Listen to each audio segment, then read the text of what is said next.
इस कहानी की मेन स्टोरी लाइन की तरफ। तो आज हम एक्सप्लेन करने जा रहे हैं गंगूबाई काठियावाड़ी मूवी को, जिसमें गंगूबाई का रोल कर रही हैं आलिया भट्ट और उनके साथ हमारे विमल के दीवाने और उस विमल की पीक से पेंटिंग करने वाले वर्ल्ड के famous peak painter Ajay Devgan ने भी काम किया है। Sorry sorry, just kidding. तो इस मूवी में आलिया भट्ट के साथ अजय देवगन, हुमा कुरैशी और विजय राज जैसे ही कई सारे एक्टर्स ने काम किया है और इस मूवी को एक बहुत ही अच्छी बायोग्राफी अडेप्टेशन मूवी बना दी है। तो फिल्म के शुरू होते ही हमें दिखाया जाता है एक 14 साल की लड़की को जबरदस्ती तैयार किया जा रहा होता है और फिर उस लड़की को एक कमरे में भेज देते हैं और उस लड़की के साथ एक आदमी को भी भेज दिया जाता है और फिर हम देखते हैं कि वो आदमी उस लड़की के साथ जबरदस्ती कर रहा होता है। अब इस कोठे की ओनर है रश्मिबाई और हम देखते हैं कि रश्मिबाई के पास एक औरत आती है और वो उसे कहती है कि जो नई लड़की आई है वो ना तो अपने काम पे बैठ रही है और ना ही कुछ खा पी रही है। अगर ऐसा ही चलता रहा तो वो नहीं बचेगी। जिस पे रश्मिबाई उस औरत से कहती हैं कि जाओ और जाके गंगू को बुला लाओ, क्योंकि वो ही इस लड़की को समझा सकती हैं। उसके बाद हम देखते हैं गंगूबाई को, जिसका रोल कर रही होती हैं आलिया भट्ट। अब यहाँ हम देखते हैं कि जैसे ही गंगूबाई उस एरिया में कदम रखती हैं तो वहाँ के सभी लोग उसको इज्जत से नमस्ते करते हैं, आशीर्वाद लेने लगते हैं, जिससे हम ये समझ सकते हैं कि गंगूबाई वहाँ की एक पब्लिक फिगर जैसी है जिसकी सभी लोग इज्जत करते हैं। अब रश्मिबाई गंगू से उस लड़की के बारे में सारी बातें बता देती है। वो ये भी बताती है कि ये लड़की यहाँ रहना नहीं चाहती, जिसपे गंगूबाई उस लड़की से पूछती है कि तुम्हें यहाँ किसने लाया है, जिसपे वो लड़की बताती है कि उसके हस्बैंड ने उससे शादी की और उसे लाके छोड़ गया। अब यहाँ पे हम देखते हैं कि गंगू को अपना पास्ट याद आने लगता है और अब आता है फ्लैशबैक का सीन। तो भाइयों और बहनों, जो भी मुझे सुन रहे हैं वो ऊपर देखो। अरे ऊपर नहीं देखोगे तो फ्लैशबैक में कैसे जाओगे। हम आते हैं गंगूबाई के पास्ट में, जहां हमें पता चलता है कि गंगूबाई का नाम गंगा था और वो मुंबई में नहीं बल्कि काठियावाड़ी में रहती थी और उसका फिल्मों की दुनिया में अपनी पहचान बनाने का सपना था। वो हमेशा अपने इस सपने के बारे में ही सोचा करती थी और उसे रामनेक नाम के लड़के से प्यार था और वो काठियावाड़ी में बहुत ही हंसी खुशी के साथ रहती थी। फिर एक दिन हम देखते हैं कि रामनेक गंगा से कहता है कि उसे देवानंद की मूवी में काम करने का मौका मिल गया है और अब वो मुंबई जा रहा है, जिसपे गंगा कहती है कि रुको, मैं अपने पेरेंट्स से बात करती हूँ, तुम्हारे साथ मुंबई जाने को रेडी हो जाती हूँ। जिसपे रामनेक उसको मना करता है और कहता है कि वो तुम्हारी बात नहीं मानेंगे और तब हम देखते हैं कि गंगा रामनेक के साथ भाग जाती है बिना कुछ बोले और फिर वो दोनों मुंबई आ जाते हैं। मुंबई पहुंचने के बाद हम देखते हैं कि रामनेक गंगा से कहता है कि वो उन दोनों के लिए घर ढूंढने जा रहा है। तब तक के लिए वो उसकी मौसी के घर रुकने को बोलता है। उसके बाद हम देखते हैं कि रामनेक वहाँ से गायब हो जाता है और फिर गंगा को बहुत बड़ा धक्का लगता है। असल में बात ये थी कि रामनेक ने गंगा को उस कोठे पे बेच दिया था और वहाँ से भाग गया था। उसके बाद हम देखते हैं कि 16 साल की गंगा को जब ये सब बातें पता चलती है कि वो धोखा खा चुकी है अपने हस्बैंड से, तो वो काफी टूट जाती है। वो बहुत रोई, बहुत चिल्लाई, लेकिन उसका सुनने वाला कोई नहीं था। सबके सब उसके लिए पीठ दिखा चुके थे। उसके बाद हम देखते हैं कि गंगा ने अपने नसीब को एक्सेप्ट कर लिया था और क्योंकि वो अपने घर भी नहीं जा सकती थी, क्योंकि वो अपनी मर्जी से घर से भागी थी और रेड लाइट एरिया से वापस जाने पे उसके घर वाले क्या, कोई भी उसको एक्सेप्ट नहीं करेगा और ये बात गंगा अच्छे से समझ जाती है। उसके बाद हम देखते हैं कि गंगा धीरे धीरे गंगूबाई बनने लगती है, अपने काम को, अपनी किस्मत को एक्सेप्ट करके, क्योंकि उसके पास और कोई चॉइस नहीं थी। उसके बाद हम देखते हैं कि एक दिन शौकत खान नाम का बंदा कमाटीपुरा आता है और उसने गंगा के साथ काफी बुरी हरकतें की थी, बहुत मारा पीटा भी था और ऐसा कई बार होता है। और फिर एक टाइम पे ऐसी उसकी हालत हो जाती है कि वो हॉस्पिटल में पहुंच जाती है और फिर इस इंसिडेंट के बाद गंगा डिसाइड करती है कि वो चाहे जैसे करके उस आदमी का पता लगाएगी और फिर बहुत ढूंढने के बाद, बहुत जांच पड़ताल करने के बाद उसको पता चलता है कि उस बंदे का नाम शौकत खान है और ये शौकत खान मुंबई के फेमस डॉन करीम लला के लिए काम करता है और यहाँ पे करीम का रोल कर रहे हैं अजय देवगन। उसके बाद फाइनली जब गंगा को शौकत खान के बारे में पता चलता है तो वो डायरेक्टली करीम खान के पास चली जाती है और फिर हम देखते हैं कि जैसे ही वो करीम लला के पास पहुंचती है तो करीम गंगा को बहुत ही इज्जत देता है और इज्जत के साथ अपने छत पे बैठाता है एंड गंगा के लिए कुछ खाने पीने का भी इंतजाम करता है। लेकिन यहाँ पे गंगा ना तो कुछ खाती है ना तो कुछ पीती है, क्योंकि वो जानती थी कि ये करीम किसी वैश्या को अपने घर में नहीं घुसने देगा और तभी वो करीम से कहती है कि आप एक वैश्या को अपने घर में नहीं बैठने देंगे, क्योंकि मेरे बैठने से आपका घर गंदा हो जाएगा। और इसी के डर से आपने मुझे छत पे बैठाया है।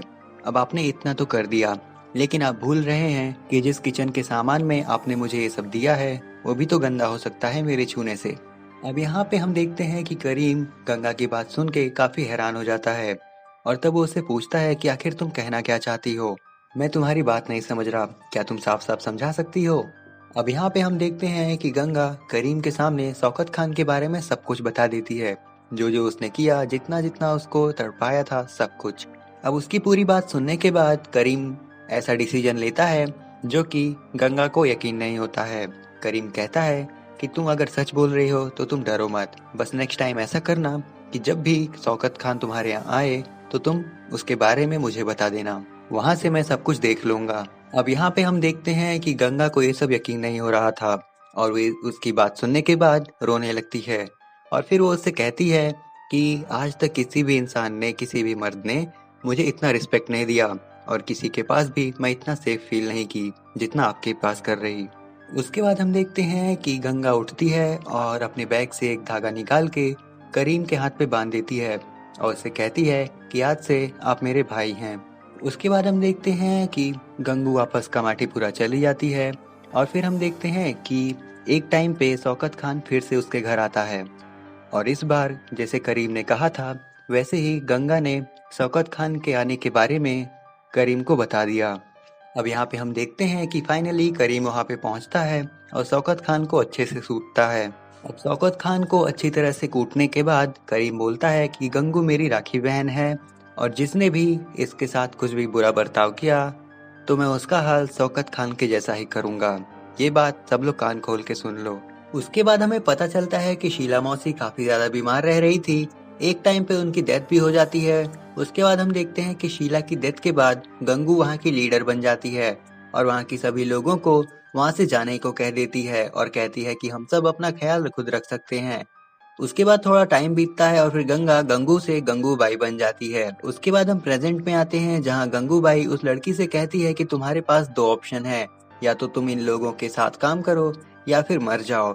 जिस पर वो लड़की मरने का डिसीजन लेती है, जिसे सुन के गंगूबाई काफी इमोशनल हो जाती है और तब वो अपने आदमियों से कहकर उसे घर भिजवा देती है। उसके बाद हम देखते हैं कि एक टेलर चाचा आते हैं गंगूबाई के ब्लाउज का नाप लेने के लिए और उनके साथ एक लड़का भी आता है जिसका नाम था अफसान।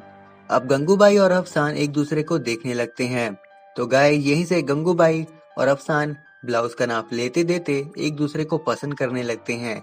अफसान डेली उसके आसपास भटकता था और अफसान गंगूबाई को कमाटीपुरा भी घुमाता है। उसके बाद हम देखते हैं कि रहीम उसे हफ्ता ला के देता है, लेकिन अब उसका हफ्ता मिलना बहुत कम हो गया है और इलेक्शन आ रहे होते हैं जिसमें गंगूबाई जीतना चाहती थी, लेकिन उसके पास उतने पैसे नहीं थे। और तभी रहीम कहता है कि रजिया बाई 2 बार से इलेक्शन जीत रही है तो उसे हरा पाना नामुमकिन होगा, लेकिन गंगूबाई को अपने ऊपर पूरा भरोसा था। उसके बाद हम देखते हैं कि ईद के दिन गंगूबाई करीम लला के लिए सेवई बना कर ले जाती है और वहाँ पर वो अपनी बात उठाती है। गंगूबाई उनसे कहती है कि वो उसे कुछ पैसे दे दें ताकि वो इलेक्शन में खड़ी हो और जीत सके। अब पहले तो करीम लला उसकी बात मना कर देते हैं, लेकिन बाद में करीम लला उसकी बात मान जाते हैं क्योंकि वो वहाँ की औरतों के लिए कुछ अच्छा काम करना चाहती थी। उसके बाद हम देखते हैं कि एक दिन अफसान गंगूबाई का ब्लाउज लौटाने आता है और उस वक्त गंगूबाई नहा रही होती है, जिसे अफसान देख लेता है। और भाई अब तो क्या ही बताएं, क्या ही सीन रहा होगा। खैर अपनी ढरकबंद दबाते हुए अफसान कहता है कि वो बहुत खूबसूरत है, जिसपे गंगूबाई कहती है कि ऐसा पहली बार किसी ने उससे कहा। उसके बाद हम देखते हैं कि गंगूबाई भी अपना प्यार का इजहार कर देती है और फिर यहीं से उन दोनों की लव स्टोरी शुरू हो जाती है। उसके बाद हम देखते हैं कि गंगूबाई की अपोजिशन पार्टी यानी रजियाबाई ये नहीं चाहती थी कि गंगूबाई इलेक्शन जीते और इसलिए वो बहुत सारे तौर तरीके इस्तेमाल करती है, लेकिन इन दी एंड कुछ नहीं होता। उसके बाद रजियाबाई गंगूबाई से मिलने आती है और उससे कहती है कि तुम इलेक्शन में खड़ी मत होना, और ये तो हम सबको ही पता है कि गंगूबाई उसकी बात सुनने से रही, इसलिए रजियाबाई को वहां से जाने को कह देती है। उसके बाद हम देखते हैं कि काफी चीजें होती हैं और इसी बीच इलेक्शन जीतने के लिए गंगूबाई अपने प्यार का भी बलिदान दे देती है, क्योंकि उसे लगता था कि वो अफसान के लिए सही नहीं है, इसलिए वो अफसान की शादी रोशनी से करा देती है। और क्योंकि कमाटीपुरा में पहली बार किसी की शादी हुई थी, इसलिए सभी लोग गंगूबाई से काफी ज्यादा इम्प्रेस हो जाते हैं। उसके बाद हम देखते हैं कि इलेक्शन का रिजल्ट आता है जिसपे उसकी एक दोस्त यानी कमली इससे बताती है कि गंगूबाई इलेक्शन जीत चुकी है और अब वो इस पूरे कमाटीपुरा की प्रेसिडेंट है। और फिर हम देखते हैं कि धीरे धीरे उसकी प्रोग्रेस हो रही थी और वो गंगूबाई से गंगूबाई काठियावाड़ी बन गई। उसके बाद हम देखते हैं कि गंगूबाई ने मुंबई के यानी कमाटीपुरा के जितने भी सेक्स वर्कर थे उनके लिए बड़े बड़े काम किए।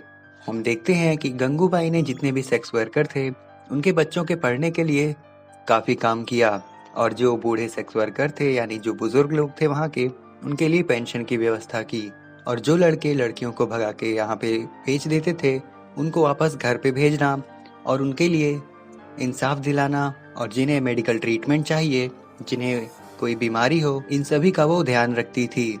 अब धीरे धीरे गंगूबाई काफ़ी ज़्यादा पावर में आ जाती है, काफ़ी ज़्यादा नाम बना लेती है और कामाठीपुरा में जितने भी सेक्स वर्कर थे उसको अपना भगवान मानने लगे थे, अपना सेवियर मानने लगे थे। फिर एक टाइम पे हम देखते हैं कि कमाटीपुरा से सारे सेक्स वर्कर्स को हटाने के लिए ज़बरदस्ती चल रही थी और कई सारे लोगों को हटाया जा रहा था। जिसके बाद हम देखते हैं कि गंगूबाई इस समस्या को लेके प्रधानमंत्री तक पहुंच जाती है और करीब 1 साल तक इस केस को लड़ी अपने कमाटीपुरा के बहनों के लिए। और काफ़ी टाइम बाद हम देखते हैं कि फाइनली गंगूबाई वो केस जीत जाती है और वहाँ के सेक्स वर्कर्स के लिए उनका हक वापस दिला देती है। अब काठियावाड़ी के सेक्स वर्कर्स के लिए गंगूबाई मां समान हो गई थी और फिर हम देखते हैं कि उनकी डेथ के बाद उनकी एक मूर्ति बना के काठियावाड़ी में लगा दी गई थी और वो अभी भी वहाँ पे है। तो ये थी गंगूबाई काठियावाड़ी की